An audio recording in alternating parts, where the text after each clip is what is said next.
I wanted to ask about arrests. Mr. Mayor, will you apologise to hundreds of thousands of Londoners that you've just called far right for protesting this weekend? You say nothing about the thousands who get arrested at Palestine Action protests. You say nothing about the 400+ people who were arrested this year at Notting Hill Carnival, the stabbings, the deaths and the rapes. So will you apologise? Because yes, there was violence against the police. No one is saying that's okay. That is not okay. But there's conflicting reports about who actually committed that violence, and some reports say it was actually by Stand Up to Racism and anti-protesters. So will you apologise to British Londoners, which is part of our diversity? We're such a brilliant, diverse capital, because all you ever do is disagree with people and call them far right. Why are they far right? Is it because they love the Union Jack? Is it because they love this country? Okay, I think you've answered the question now. Thank you very much. Does that... In terms of the second question, look, I think our flag is something that should be a symbol of unity, not a symbol of hatred. And I've been quite clear. There were tens of thousands of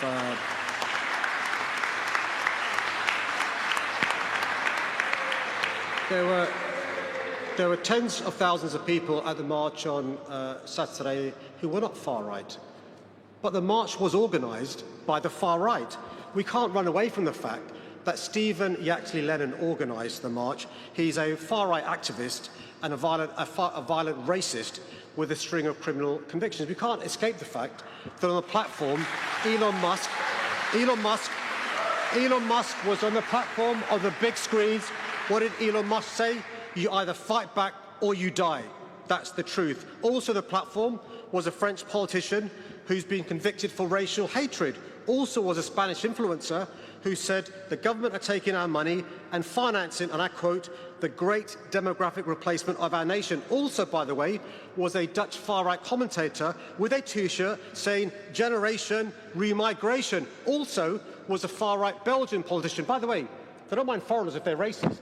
It's only when they're people of colour that they don't like foreigners. So this, and what is this? Mr. Mayor, I'm sure you can go on, but we do also have to get to the other questions that were asked and allow the other Assembly members to answer.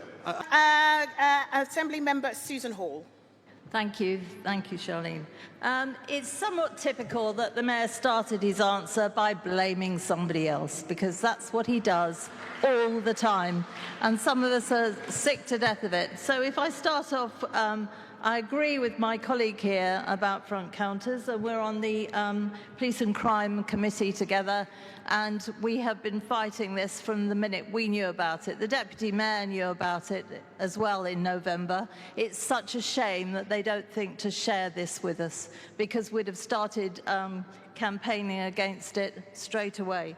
So my colleague has answered beautifully over that, and we will continue to fight because people want their front counters. The Mayor promised he'd keep them, but you cannot rely on anything he says. And then we go to the far right. Well, let me tell you, we are sick to death of being called the far right.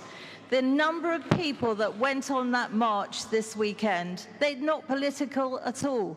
They're just very, very fed up. They're very fed up with this Labour government and the problems they're causing.